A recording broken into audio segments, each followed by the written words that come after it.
धन्यवाद धन्यवाद धन्यवाद प्रभु जी। हम आपके पावन चरणों में आकर धन्यवाद देते हैं आज के इस समय के लिए मेरे पिता, आज के इस दिन के लिए मेरे प्रभु जी। अपने उत्तम वचनों के द्वारा प्रभु जी आप अपने बच्चों से बोलिएगा, बातचीत कीजिएगा। हम आपकी उपस्थिति को मांगते हैं, स्वागत करते हैं। हम आपको पूर्णतः स्वतंत्रता देते हैं। आप जैसा चाहें प्रभु जी मुझे इस्तेमाल कीजिएगा। प्रभु पवित्र आत्मा परमेश्वर जी, आपका हम स्वागत करते हैं।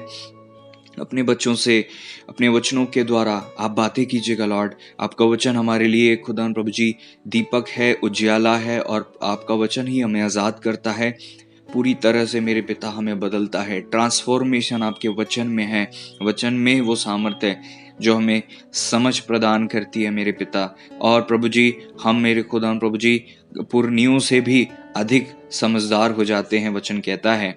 हाँ मेरे प्रभु, हम उत्तम वचनों के लिए धन्यवाद देते हैं जो हमारे लिए आपने दिए। हम आपकी उपस्थिति का स्वागत करते हैं।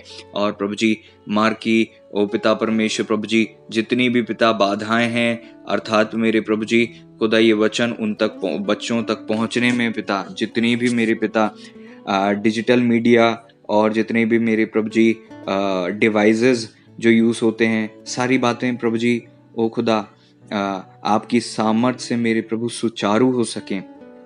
ब्लेस कीजिएगा लॉर्ड। हम आपके नियंत्रण को मांगते हैं, आपके बलवंत दूते को पहरे को मांगते हैं। गड़बड़ी दूर होने पाए, आपका नियंत्रण हो। हम सबों से आप बातें करें, आपका उत्तम आत्मा बातें करे, आपका वचन हमें आज़ाद करे, आपकी सामर्थ हमें आज़ाद करे, आपका अभिषेक हमें आज़ाद करे, आपकी अग्नि मेरे प्रभु जी ने आज़ाद करे। खुदा प्रभु जी आपकी सामर्थ की लहरें इन्हें आज़ाद करें। हम धन्यवाद देते हैं वचनों के द्वारा आप ऐसी करने जा रहे हैं। सारी आदर और महिमा आपके पावन चरणों में रखते हैं। धन्यवाद के साथ विनती को प्रभु यीशु मसीह जी के महान, पवित्र और सामर्थी नाम में मिलकर मांगते हैं, आमीन। प्रभु जी का बहुत धन्यवाद हो आज के इस दिन के लिए जो प्रभु जी ने हमारे जीवन में इसलिए दिया है कि हम प्रभु जी की आराधना कर सकें। और इस वचन के द्वारा आप बहुतायत से आशीषित होने जा रहे हैं।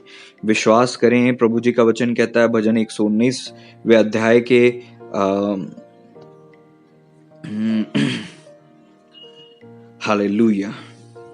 99 पद में लिखा है, मैं अपने सब शिक्षकों से भी अधिक समझ रखता हूँ क्योंकि मेरा ध्यान तेरी चितौनियों पर लगा है। मैं पुरनियों से भी समझदार हूँ क्योंकि मैं तेरे उपदेशों को पकड़े हुए हूँ। प्रभु का वचन कहता है, अगर हम पढ़ते हैं साम 119 का 96, जितनी बातें पूरी जान पड़ती हैं उन सबको तो मैंने अधूरी पाया, परंतु तेरी आज्ञा का विस्तार बड़ा है। आइए इन वचनों पर गौर करें और प्रभु जी आपसे मुझसे बातें करें इन वचनों के आधार पर। यहाँ पर प्रभु के दास जब वचन लिख रहे हैं तो वो क्या कहते हैं कि मैं अपने शिक्षकों से अधिक सावधान हो गया हूँ, समझदार हो गया हूँ। मैं अपने सब शिक्षकों से भी अधिक समझ रखता हूँ। हमारे पास समझ कहाँ से आती है? जब हमारे शिक्षक जो हमारे गुरु होते हैं वो हमें क्या देते हैं? नॉलेज देते हैं, ज्ञान देते हैं। और वो नॉलेज पर हम जब चिंतन करते हैं, मनन करते हैं, नॉलेज से समझ आती है। मैं पहले भी बता चुका हूँ, स्टार्टिंग होती है नॉलेज से। नॉलेज को जब हम समझ पाते हैं, है ना, उसका सही अर्थ निकाल पाते हैं तो हमें समझ मिलती है मेडिटेट करने से। और जब हम जो समझ जाते हैं उसको क्रियान्वित करते हैं तो हमें बुद्धि मिलती है। ठीक है, यहां पर वो क्या कहते हैं कि मैं अपने शिक्षकों से अधिक समझ रखता हूं। इसका मतलब ये कि इनको जो समझ मिली है वो शिक्षकों से नहीं मिली है ना। शिक्षकों ने ज्ञान दिया और ज्ञान से फिर समझ मिली, वो वाली समझ नहीं है। ये वो वाली समझ है जो परमेश्वर की चितौनियों पर, इंग्लिश में लिखा है टेस्टिमनीज, चितौनियों पर ध्यान करने से मिलती है। इसका मतलब क्या आप और मैं परमेश्वर की चितौनियों पर ध्यान करते हैं? परमेश्वर की टेस्टिमनीज पर हम ध्यान करते हैं? अगर नहीं करते तो हमारे पास समझ की बहुत कमी होगी। और मैं सबको प्रेरित करना चाहता हूं कि यहां पर अगर ये लिखा है इसका मतलब ये संभव है। दूसरी बात, ये लिखा है तो वो दाऊद प्रभु के दास जिन्होंने ये भजन संहिता 119 लिखा है, जो भी सेवक रहे उन्हें प्रभु के चितौनियों पर ध्यान करने के फलस्वरूप इतनी समझ मिल गई थी कि वो अपनी समझ के स्तर को कंपेयर कर रहे थे अपने ही गुरुओं से, शिक्षकों से। तो वो कहते कि मेरी समझ का स्तर मेरे शिक्षकों की समझ से स्तर से ज्यादा है। और सोच कर देखो, अगर हमारी समझ का स्तर इतना ज्यादा हो जाएगा तो हम वो गलतियां भी नहीं करेंगे जो हमारे शिक्षकों ने की होगी, और हम और अधिक श्रेष्ठ जीवन जिएंगे। ठीक है। सो यहां पर वो समझ हमें चाहिए कि नहीं चाहिए? हमें चाहिए, मुझे तो चाहिए, बिल्कुल चाहिए।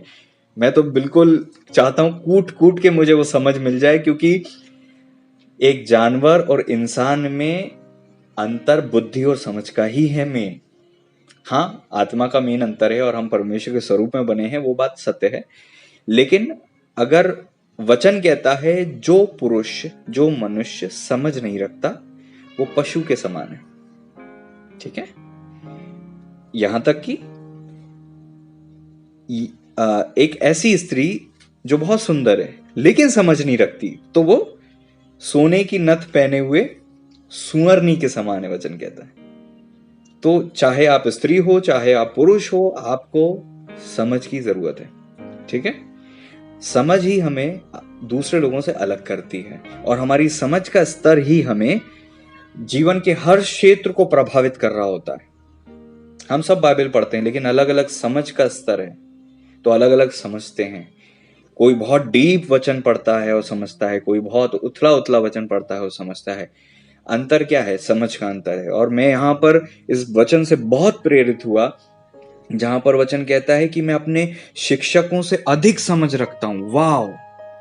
तो आप कंपटीशन की भावना से अगर ये चीज करने की कोशिश करोगे तो कभी नहीं प्राप्त कर सकते, क्योंकि वचन ये भी कहता है कि कोई भी अपने गुरुओं से बड़ा नहीं हुआ, है ना।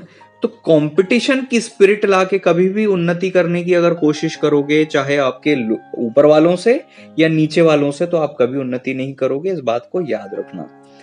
कोशिश भी करके देख लेना, नहीं होगा। आप उन्नति का जो रास्ता है, जो मुझे परमेश्वर की अनुग्रह से मिला है, मैंने भी अपने शुरुआती आत्मिक जीवन में कंपटीशन की भावना से आत्मिक जीवन को देखा था।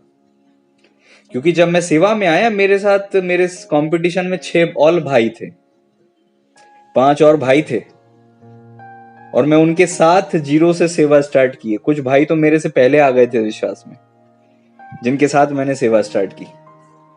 ठीक है।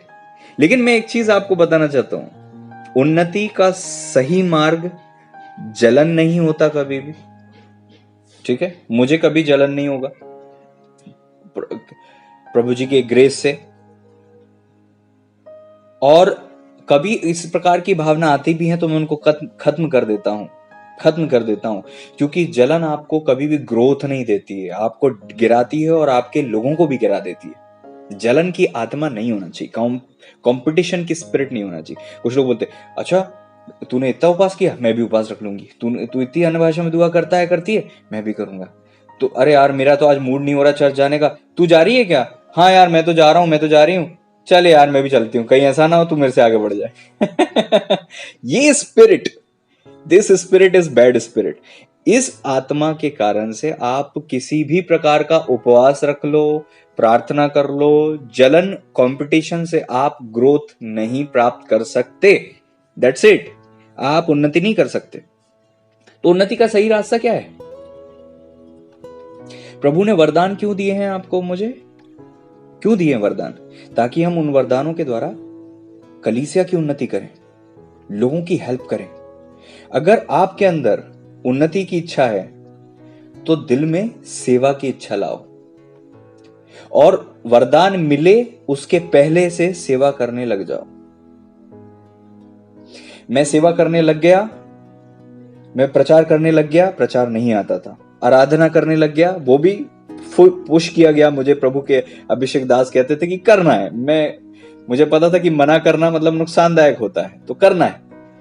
कभी कभी गाने भूल जाता था गाते गाते, कभी कभी लिरिक्स भूल जाता था, कभी कभी बहुत कुछ होता था, लेकिन करते थे। कोई वरदान नहीं था। लोग बोलते भैया हमारे लिए अगुवाई मांगो, पता था दिल में कोई अगुवाई नहीं मिलती हमें, क्योंकि हम नए नए विश्वासी थे। आप हमारे पास आके सीधे बोलते हैं कि पास्टर साहब हमारे लिए दुआ करो। मेरे पास वरदान ही नहीं थे और मैं दुआ करता था ये सोच के कि चलो प्रभु जी कुछ बता देंगे। मन में दुआ करते करते मन में बोलता था, प्रभु जी प्लीज कुछ बता दीजिए, प्लीज कभी कभी तो मेरी इज्जत का सवाल है, प्लीज मुझे बता दीजिए। नहीं मिलता था कई बार, और मिलता भी होगा तो हमें पता नहीं होता था। लेकिन सेवा करनी चालू कर दी। दिल में सेवा का भाव रखो, सेवा चालू करो, परमेश्वर आपको जो वरदान की जरूरत होगी वो दे देंगे। लोग मेरे पास दर्शन बताने आते थे, मुझे दर्शन का अर्थ नहीं पता होता था, और वो मैं सुन लेता था, वो बोलता था मैं दुआ करूंगा बाद में। ये मैं करता गया। एक दिन मैंने कहा, प्रभु जी मुझे चाहिए प्लीज, क्योंकि मैं इनकी हेल्प करना चाहता हूं, मुझे कोई स्वार्थ नहीं है। प्रभु जी ने मुझे वो गिफ्ट दे दिया। जब मैं देखता था कोई दुष्टात्मा के सताया हुआ, दुष्टात्मा किसी को परेशान कर रही है, मेरे को चिढ़ होती थी, गुस्सा आता था, मुझे बुरा लगता था। समझ रहे हो? मैं वरदानों की गिनती को बढ़ाने के लिए वरदान नहीं मांग रहा था, मैं दिल से किसी समस्या को दूर करने के लिए एक ऐसी सामर्थ मांग रहा था खुदा से कि अगर वो सामर्थ मेरे पास आ जाए तो वो समस्या प्रभु की दूर हो जाए। परमेश्वर के राज्य में जो प्रॉब्लम आ रही है वो दूर हो जाएगी, लोगों के जीवन में जो प्रॉब्लम आ रही है वो दूर हो जाएगी। वो रास्ता जो है परफेक्ट रास्ता है, जहां पर आप किसी से कंपटीशन में नहीं हो, जहां पर आप समस्या के निदान के लिए खुदा से एक सामर्थ मांगते हो कि अगर मेरे पास सामर्थ होती तो मैं इसकी ये समस्या दूर कर देता। ये भाव आपको क्या करते हैं? ग्रोथ देते हैं। समझ रहे हो? तो इतना सब कुछ मैंने क्यों बोला? ये सोच कर कि शिक्षकों से अधिक मुझे समझदार बनना है, इसलिए रोज उपास करके समझ मांगो, तो गलत है, ये रास्ता ही गलत है। लेकिन अगर आप चाहते हो कि प्रभु मेरी समझ, आपको प्रभु जी वरदान क्यों दें, ये भी तो सोचो।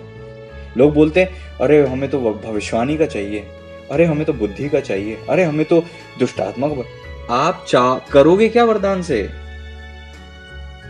चलो आपको वरदान मिल भी गया, कल को जब प्रभु जी हिसाब लेंगे कि ये वरदान मैंने तुझे तो दिया था, उसमें तूने कितने तोड़े कमाए, जो टैलेंट्स दिए थे उसमें कितना कमाया तूने, फिर क्या आप जवाब देंगे? इसलिए जो जरूरी है वो मांगा करें, वो नहीं जो आपकी इच्छा है। आपको धोखा देते हैं लोग, ठोकर लगती है, गलत अगुवाई मिलती है, तो परख का वरदान मांगो, क्योंकि आपकी जरूरत है वो। ना कि आप उससे लोगों को इंप्रेस करना चाहते हो, ना आपको चर्च में लोगों को इंप्रेस करना है, ना अपने पास्टर को इंप्रेस करना है, बल्कि अगर वो वरदान नहीं मिला तो आप भटक जाओगे, गिर जाओगे, आत्मिक जीवन नीचे चले जाएगा। इस भाव से मांगोगे तो आपको जरूर मिलेगा। एक भाई की मैं गवाही बताता हूं, जीवित गवाही है। कुछ ही दिन पहले, वो अपने कलीसिया का भी हिस्सा नहीं है, वो भाई बहुत दूर एमपी के भी बाहर से है। वो भाई को एक दिन बात करते करते मैंने कहा था कि परख का वरदान मांगो, उसने उसी दिन मांगना चालू कर दिया, उसको दूसरे दिन उस परख का वरदान मिल गया। दूसरे दिन मैसेज या कॉल आया एक दो दिन बाद कि भैया वो ऐसा ऐसा है, भाई मैंने से दुआ करी तो ऐसा। मैंने कहा भैया आपको मिल चुका है परख का वरदान मिल गया। बंदे को बताया, 1 महीना भी नहीं हुआ, कुछ दिन 10-15 दिन में बोलता मेरे पास टंग्स का अन्य भाषा निकलने लगी है। आपकी जरूरत जो है, अगर आप वो मांगते हो तो आपको क्यों नहीं मिलेगा? क्यों नहीं मिलेगा? प्रभु का वचन कहता है प्रभु अपने मांगने वाले को अच्छी वस्तु देना जानते हैं। ठीक है ना? तो यहां पर आप कंपटीशन के भाव से नहीं आना, आप इस भाव से आना कि प्रभु जी अगर मुझे समझ मिल गई तो मैं 4 लोगों की मदद करूंगा। मैं वचन क्यों मांगता हूं? मुझे प्रकाशन क्यों मिलता है? क्योंकि वो प्रकाशन मेरे तक नहीं रहता है। अगर वीडियो 100 लोग देख रहे हैं तो वो 100 तक जाता है। मैं थोड़ा छुपा नहीं रहा हूं, वो जो भी मुझे प्रकाशन मिल रहा है, इसीलिए जल्दी जल्दी मिलते हैं, हर दिन मिलते हैं, रेगुलर मिलते हैं, क्योंकि वो बह रहा है, काम चल रहा है ना? तो प्रभु जी को पता है कि इसको जो देना है दिया जाएगा, वो पहुंच जाएगा। समझ रहे हो? अब आपको कौन सा वरदान प्रभु जी देंगे? क्या वो दूसरों का फायदे के लिए है? वचन में लिखा है कलीसिया की उन्नति के लिए हमारे वरदान होते हैं। भविष्यवाणी का वरदान से कलीसिया की उन्नति होती है। ठीक है? अन्य भाषा के वरदान से हमारी उन्नति होती है। अन्य भाषा एक वरदान है जो हमें उन्नति देता है, बाकी सारे वरदान जो है कलीसिया को, चर्च को उन्नति देते हैं। ठीक है? मैं अपने शिक्षकों से अधिक समझदार हूं, समझ रखता हूं। अब इसका चलो ठीक है, अच्छी बात है, उनको प्रभु ने दिया, लेकिन रास्ता क्या है? क्या फॉर्मूला है? वचन तो हमने पढ़ लिया, अच्छी बात है, सुनकर अच्छा लगा, लेकिन कैसे? उसको हमें पता चल करने की जरूरत है। तब हम, जब भी तो रास्ता पता होगा, जब भी तो हम पर करेंगे, पहुंचेंगे। इसीलिए प्रभु का वचन कहता है, क्योंकि मेरा ध्यान तेरी चितौनियों पर लगा रहता है। चितौनी मतलब टेस्टिमनीज। टेस्टिमनीज का मतलब क्या होगा? जब आप बाइबल पढ़ते हो, ठीक है, तो बाइबल में आप पूरी घटना को घटना सहित पढ़ा करो। लेकिन प्रॉब्लम क्या है, हम घटना नहीं पढ़ते, हम बाइबल में अध्याय और पद पढ़ते हैं। जबकि बाइबल रियल में बिना अध्याय और बिना पद की होती है। बाइबल में कोई अध्याय नहीं है, कोई पद नहीं है। जब बाइबल वास्तव में लिखी गई थी, तो पत्री जो लिखी गई थी वो लिखना चालू करते थे शुरू से और एंड में करते थे कि परमेश्वर का अनुग्रह तुम पर होता रहे और आमीन। वो पूरी एक पत्री होती थी, ठीक है ना। तो वो पूरी पत्री आप जब तक नहीं पढ़ोगे तो उसका पूरा एसेंस आपको समझ नहीं आएगा। ये बाइबल स्टडी से रिलेटेड बहुत अच्छी बात है, डीप बात है जो मैं आपको बता रहा हूं। जब आप किसी एक अध्याय को पढ़ते हो, मान लो आपने राजाओं की किताब में एक अध्याय पढ़ा, तो उस राजा के विषय में एक अध्याय पढ़ा, आपने गलती की। आपको उस राजा की कब से वो पैदा हुआ, कब से वो राजा बना, उसके परिवार का कौन कौन सदस्य था, अगर उसका नाम है तो, कितने साल उसने राज्य किया, कितने साल उसने राज्य किया और किस प्रकार से राज्य किया, ये सारी स्टडी आपको करना चाहिए। और फिर जब आप देखोगे कि उस राजा के जीवन में, अगर वो राजा अच्छा करता था तो परमेश्वर ने उसके जीवन में क्या क्या काम किया। जैसे उज्जिया के विषय में आप पढ़ोगे तो वचन कहता है, जब तक वो यहोवा को खोजता रहा, परमेश्वर ने उसको तब तक सफलता दी। लेकिन अंत के दिनों में उसको कोढ़ लग गया और उसकी डेथ हो गई, और उसके मरने के बाद लोगों को भविष्यवाणी और अगुवाई मिलना चालू हुई। इसका मतलब उनका अंत अच्छा नहीं था, लेकिन शुरुआत बड़ी अच्छी थी, ठीक है। तो यहां पर हमें क्या समझ में आता है, और इस प्रकार से दूसरे राजाओं को आप पढ़ते हो, सुलेमान राजा को आप पढ़ते हो कि वहां पर परमेश्वर का अनुग्रह उन पर था, बुद्धि का वरदान मिला। लेकिन वही राजा जो है, हम जानते हैं, बाद में मूर्ति पूजा में पड़ गए और बहुत ज्यादा तकलीफ में पड़ गए।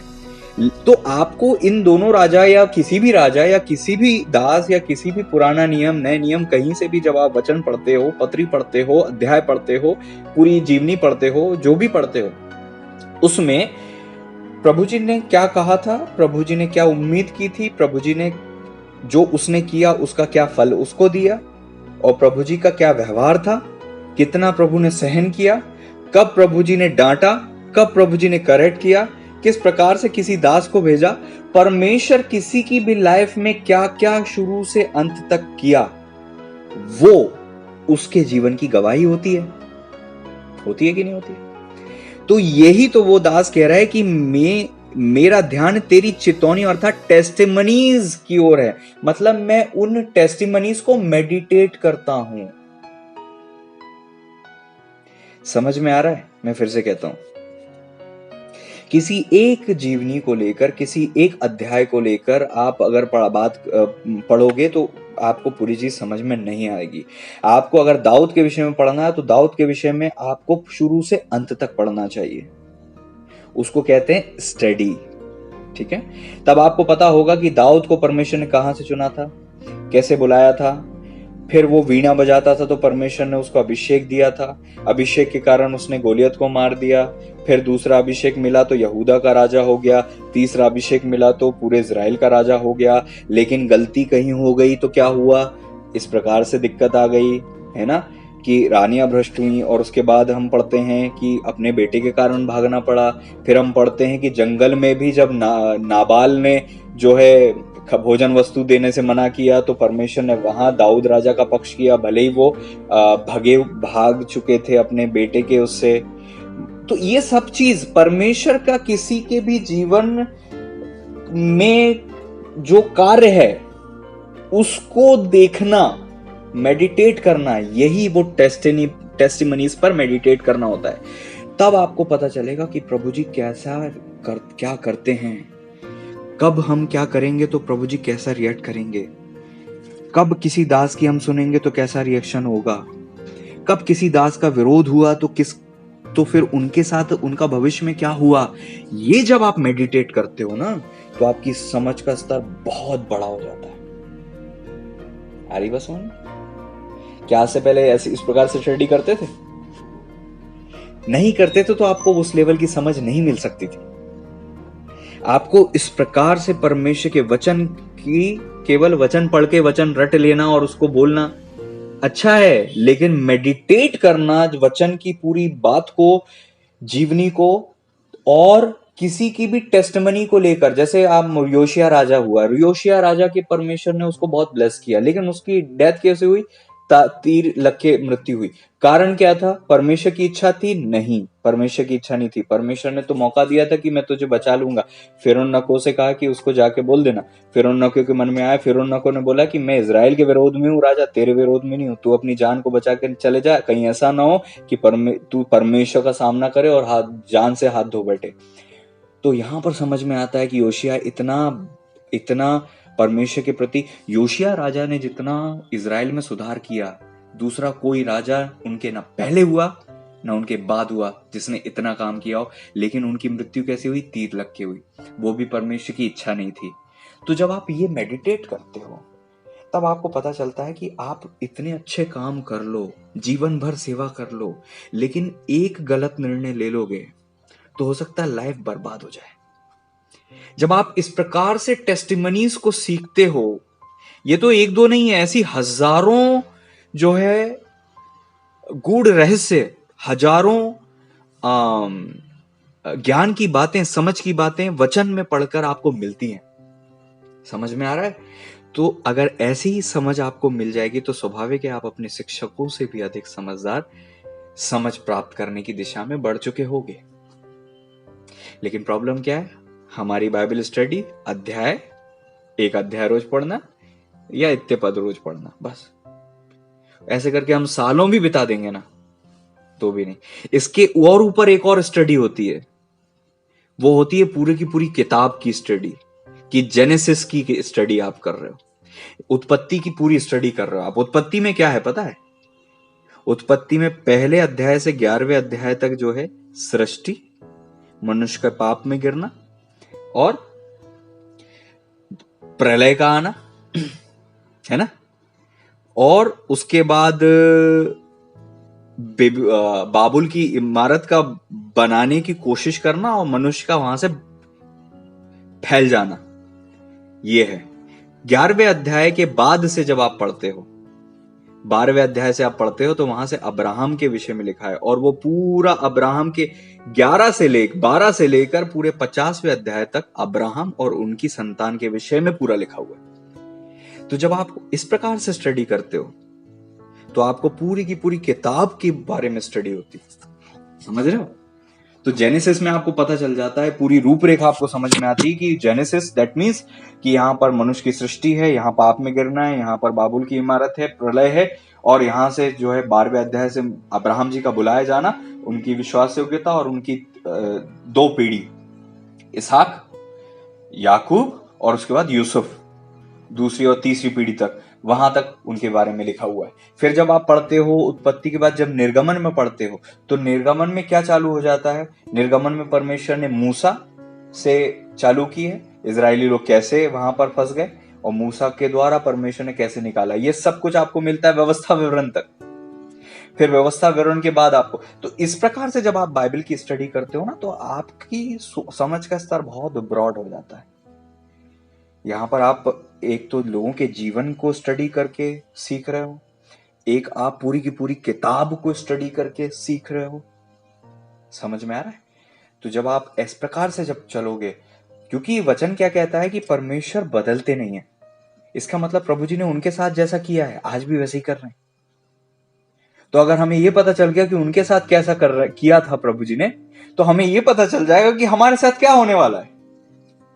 अगर आपको यह पता चल जाए कि आपके साथ क्या होने वाला है, तो आप बुद्धिमानी के साथ बीज बोगे।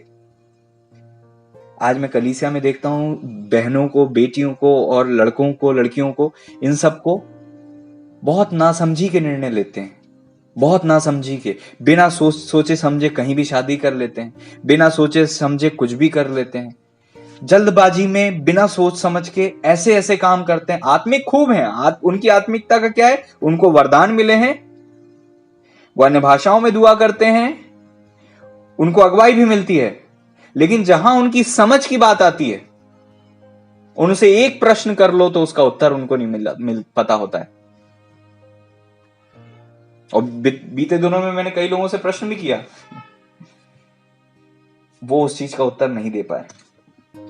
आपके प्रश्न बताते हैं आपकी समझ का स्तर क्या है, और आपका उत्तर बताता है कि आपकी समझ का स्तर क्या है। क्योंकि प्रभु का वचन कहता है लूका रचित सुसमाचार 2 अध्याय में, जो पुराने पुराने मंदिर में पुरनीय थे, बालक यीशु 12 वर्ष के थे, उस वक्त में उनके उत्तरों से प्रभावित हो गए थे, चकित थे। वचन कहता है चकित थे, शॉक्ड थे कि इसके पास वो समझ कहां से आ गई।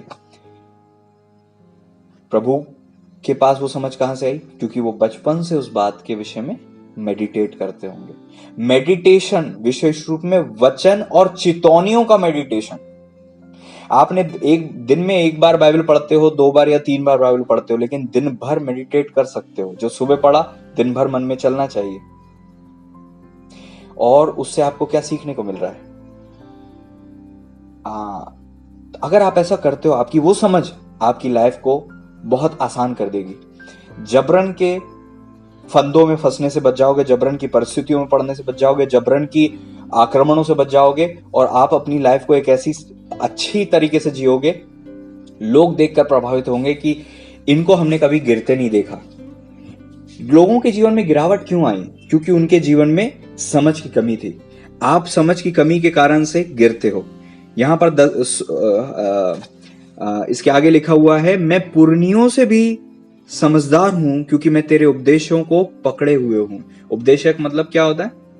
उपदेशों को, प्रीसेप्ट्स, उपदेश, जो भी आपको वचन मिलता है, प्रकाशन मिलता है, सरमन्स आपको मिलते हैं, उपदेश दिए जाते हैं, समझाइश दी जाती है वचनों के आधार पर, परमेश्वर आपको बात करते हैं, उन चीजों को क्या आप पकड़ के रखते हो? अगर मैं किसी से पूछता हूं कि पिछला सरमन क्या था, तो मुश्किल से 10% लोग बता पाएंगे कि पिछला सरमन था। और पिछले का पिछला क्या था, तो हो सकता है 1% कोई बता पाए। और पूछूं कि 3 संडे पहले का क्या था, तो कोई नहीं बता पाएगा। कारण क्या है? हम उपदेशों को याद ही नहीं रख पाते, तो पकड़े रखना तो बहुत दूर की बात होती है। कुछ ऐसे सरमन होते हैं जो हमें लाइफ लॉन्ग याद रह जाते हैं, उनको हम अपने मन में क्या करते हैं? पकड़ लेते हैं। ऐसे ही हमें जीवन में उपदेशों को पकड़ के रखना है।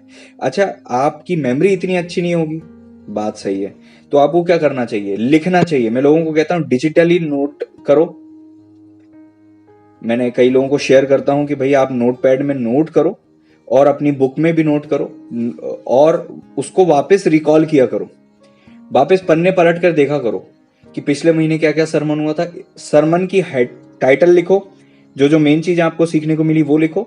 तो क्या होगा, आप जब बार बार उसको पढ़ोगे ना, 2-3 बार में, तो आपको हमेशा के लिए वो याद आ जाएगा, याद रह जाएगा।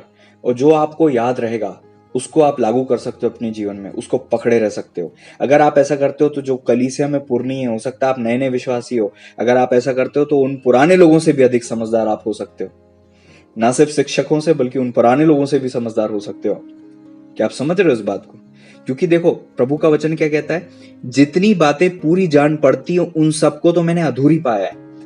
लोग बड़ी डींगे मारते हैं अपने जीवन और अनुभव के आधार पर।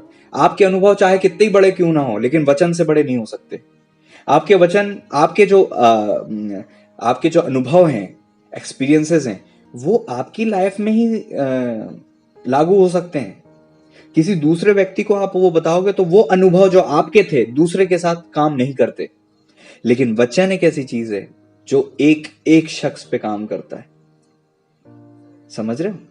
तो कई लोग है ना, अपने अनुभव ज्यादा बोलते हैं, अपने अनुभव ज्यादा प्रचार करते हैं, अपने अनुभव वो करते हैं।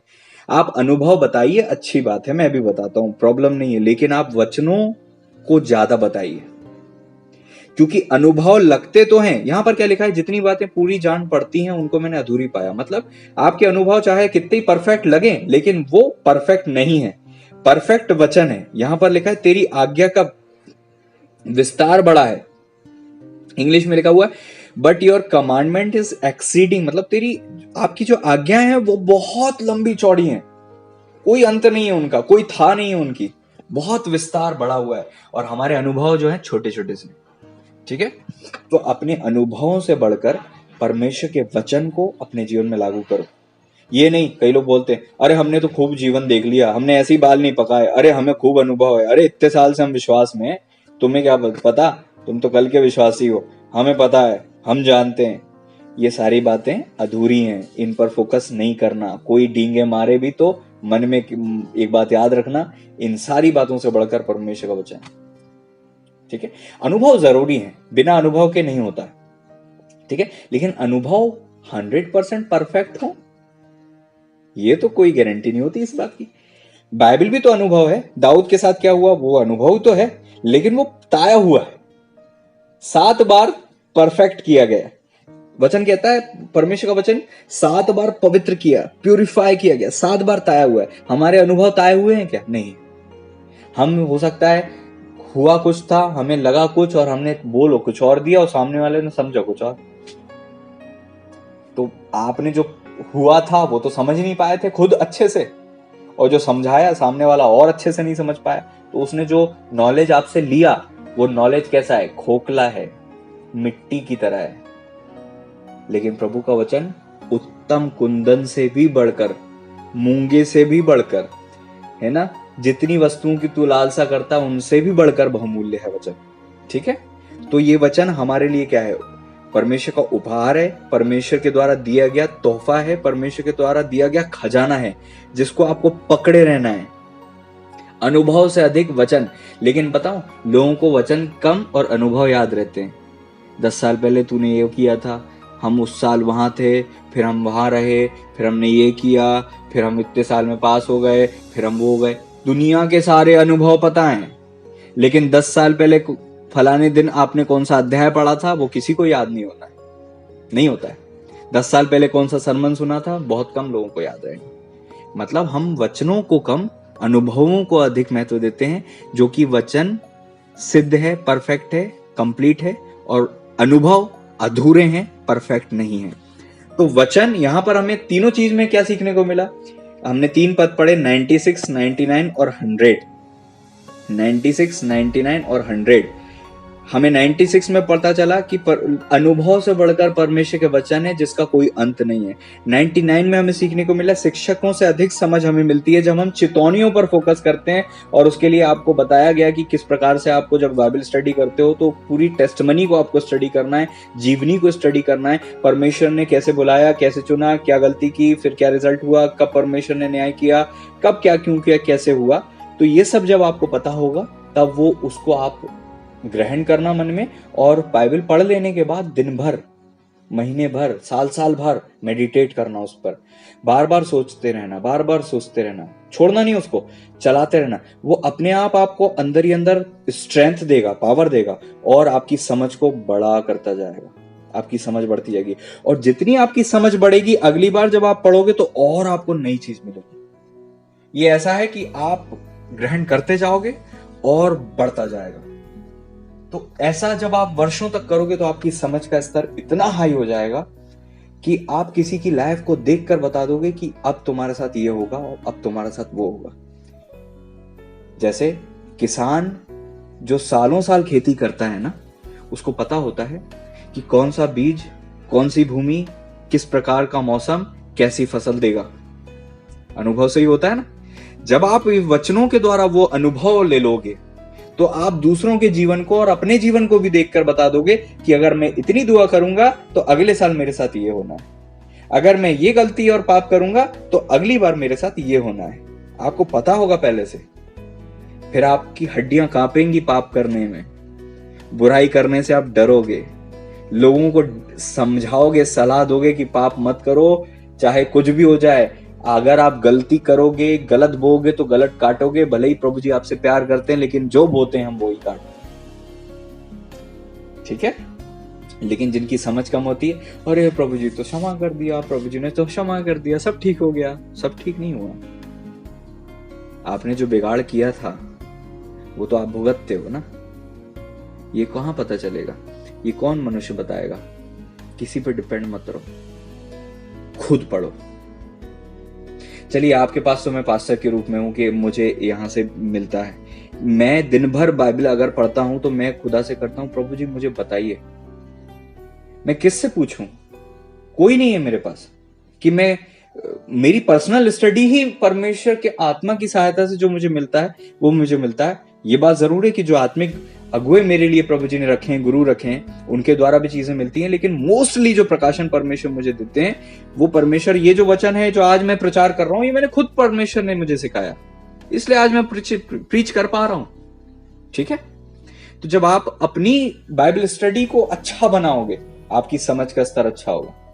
ठीक है, तीनों चीज भूलना नहीं, पुरनियों से अधिक समझदार, शिक्षकों से अधिक समझदार और अनुभव से बढ़कर परमेश्वर का वचन है। जितनी बातें पूरी जान पड़ती हैं उनको मैंने अधूरी पाया और तेरी आज्ञाओं का विस्तार बड़ा है। इस छोटे सी बात के ये एक हिंट है, ये एक लिंक आपको दे दी गई है कि इसके आधार पर आज से अपना बाइबल अध्ययन चालू करो। ये एक ऐसा फॉर्मूला आपको दे दिया गया है, अगर आपने इसको लागू किया तो आप बदल जाओगे हमेशा के लिए। आपकी लाइफ, आपकी सोच, आपके निर्णय, आपका सब कुछ बदल जाएगा। ये बात बिल्कुल तय है। मैं विश्वास करता हूं इस वचन के द्वारा प्रभु जी ने आपको आशीषित किया है। और ये थोड़ा सा समय हम जो है, अब लोगों को पहले कंप्लेंट थी कि वचन 1.5 घंटे का होता है, मेरे पास 2.5 3 घंटे के सरमन है जो कि यूट्यूब में रिकॉर्डेड है 3 घंटे, लेकिन मुझे पता है लोग नहीं सुनते, सुनेंगे नहीं, मैंने उसको हाइड करके रखा है, सब हाइड है, बहुत पुराने सरमन है। तो आज देखिए ये लगभग ज्यादा से ज्यादा 40 मिनट का सरमन होगा, इसको सुनिए, प्रभु आपको आशीष दें। आइए हम दुआ करें। प्रभु जी, हम धन्यवाद देते हैं, वचन कहता है मेरे प्रभु कि आपकी वचनों के द्वारा जो चितौनियां हैं खुदा प्रभु जी, उससे मेरे प्रभु हमें समझ मिलती है। शिक्षकों से भी अधिक समझदार वो दास हो गए।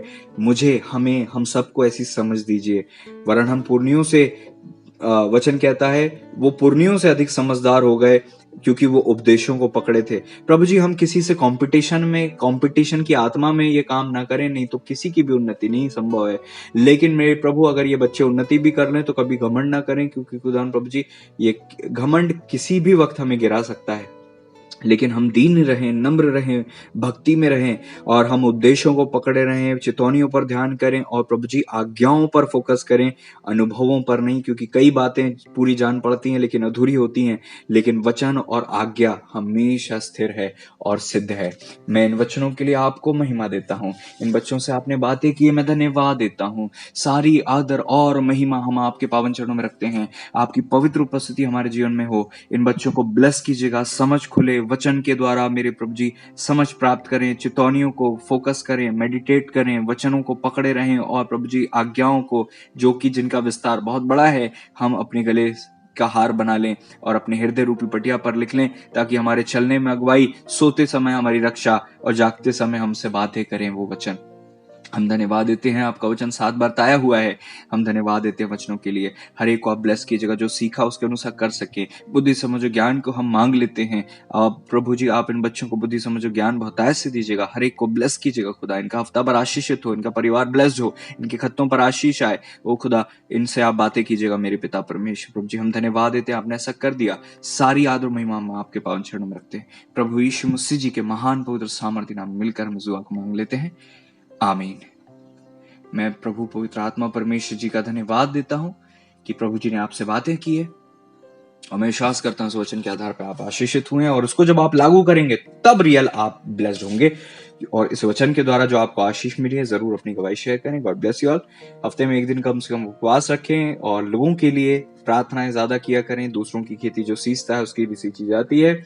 उपवास करें, प्रार्थना करें, मेरे लिए निरंतर दुआ करें और बोझ के साथ दुआ करें। अपनी रिक्वेस्ट भी आप व्हाट्सएप कर सकते हैं। दूसरी बात, फाइनेंशियली चर्च में कई लोग फाइनेंशियली बहुत स्ट्रगल कर रहे हैं और अभी आने वाले दिन भी बहुत कठिन होने वाले हैं, जहां पर लॉकडाउन और फिर से बहुत समस्या होने वाली है। जब एक झटका कोरोना का जो था बिजनेस को खत्म कर दिया, तो आने वाले दिन बहुत खतरनाक आने वाले हैं। लेकिन उन लोगों के खतरनाक नहीं होंगे जो बीज बोने वाले हैं, है ना। बीज बोना कभी कम नहीं करना। बीज बोना खत्म कर दोगे तो फसल उगना खत्म हो जाएगी। इसलिए दशवांश देना तो वचन कहता है कि हमारे लिए जरूरी है और वो तो प्रभु जी ने ठहरा दिया है कि हमें दशवांश देना ही है। दशवांश के साथ साथ हमें बीज भी देना है और जहां प्रभु जी हमें अगुवाई दें। दशवांश तो आपको कलीसिया में ही देना होता है, दशवांश आप और कहीं नहीं दे सकते, क्योंकि आपको दशवांश कलीसिया में ही देना होता है। जिस भी चर्च के आप मेंबर हो वहीं दशवांश दिया करो, ठीक है। जिस चर्च के आप मेंबर हो वहीं पर आप दशवांश दिया करो और बीज आप कहीं भी दे सकते हो। सो बीज बोना बंद नहीं करें, क्योंकि अगर आप, वचन कहता है भोर को अपना बीज बो, सांझ को भी अपना हाथ रोक, क्योंकि तू नहीं जानता कौन सफल होगा, यह या वह, तो दोनों अच्छे निकलेंगे। आप बीज बोते रहो, क्योंकि परमेश्वर आपको इस्तेमाल, वचन में लिखा उपकार करने वाले, एक सेवा ये भी है, उपकार करने वाले, दान देने वाले, ये भी सेवा है। तो अगर सब लोग सोच रहे हैं कि भैया परमेश्वर सबकी से को दे देंगे, हमें किसी को कुछ करने की जरूरत नहीं है, तो फिर तो ऐसे तो बहुत मुश्किल हो जाना है। लेकिन हमें ये सोचकर कि हम बीज बो रहे हैं ताकि हमारा भविष्य सिक्योर हो, हम ब्लेस्ड हों, और प्रभु जी का वचन कहता है कि बीज बो, इसलिए विश्वास के साथ बीज बोना चालू करें। आपकी जो इच्छा है, मान लीजिए आपको कुछ अच्छी चीज चाहिए और आपको लगता है कि वो आपकी क्षमता से बाहर है, आप उसके लिए बीज बोना चालू करें। आपको लगता है आपको अच्छा घर चाहिए, आप भले ही 10 रुपए बोएं, लेकिन आप उस विषय के लिए बीज बोना चालू करें। 1 साल नहीं मिलेगा, 2 साल नहीं मिलेगा, हो सकता है तीसरे साल आपको मिल जाए। प्रभु जी दिल देखते हैं, ना कि अमाउंट। 2 दमड़ी की प्रभु ने तारीफ की, लाखों दमड़ी की नहीं की, है ना। कई लोगों ने सोने की दमड़ियां डाल दी होंगी, लेकिन उसने जो दमड़ी डाली थी वो उसकी पूरी जीविका थी। आप जो भी करते हो दिल से करो, और ऐसा अमाउंट होना चाहिए जिसमें आपको लगे कि आपने कुछ बोया है। जहां हमें पेन नहीं होगा ना बोने में दर्द होना चाहिए थोड़ा सा, कि मेहनत कर, मतलब सोच समझ के कि यार कष्ट हो रहा है बोने में, ऐसा वजन होना चाहिए उसमें, ताकि आपको उसकी ब्लेसिंग मिले। ये मेरा हालांकि अनुभव है, और कई अभिषिक्तों का भी अनुभव मैंने सीखा है, इसलिए ये मैंने वचन के बाद बोल रहा हूं, ये वचन के बीच में नहीं बोला मैंने। क्योंकि लोग बोलते हैं भैया तो दशवांश का प्रचार चालू हो गया, वो प्रचार हो चुका है, लेकिन उसके बाद मैं आपको सलाह दे रहा हूं, अपने और अपने परिवार का भविष्य सिक्योर करो, बीज बोना चालू करो। अगर अनाथों और विधवाओं की आप सुधि लेते हो, तो ये एक ऐसी भक्ति है जिससे खुदा प्रसन्न होते हैं। ठीक है ना। आप देखो जहां पर किसी को कमी घटी है, आप वहां बीज बो। आपको लगता है कि आपके चर्च में किसी चीज की कमी है, आप वहां बीज बो। आपको टाइट तो देना ही है, और बीज भी आप बोना चालू करो। आप बोल के, सोच कर, मन में सोच लो, और आप बस भेंट दिया करो, दान दिया करो, गरीब की मदद किया करो, ये सब किया करो, ये जरूरी है। अंत के दिन में जब कठिन दिन आएंगे, आपके घर में भोजन वस्तु की कमी नहीं होगी। ठीक है। प्रभु आप सबों को आशीष दें, और ये सलाह है, आपको उचित लगे तो आप करिए। जो लोग करेंगे, आप लोग जितने भी लोग इस प्रकार के अगर ये चीज मानकर करते हैं और टेस्टिमनी आती है, तो जरूर शेयर करें, ताकि लोगों को पता चले कि ये काम करता है, और ये प्रभु जी के वचन के आधार पर है कि हमें ऐसा करना जरूरी है। प्रभु आपको आशीष दें, आपकी रक्षा करें। God bless you all. Praise the Lord.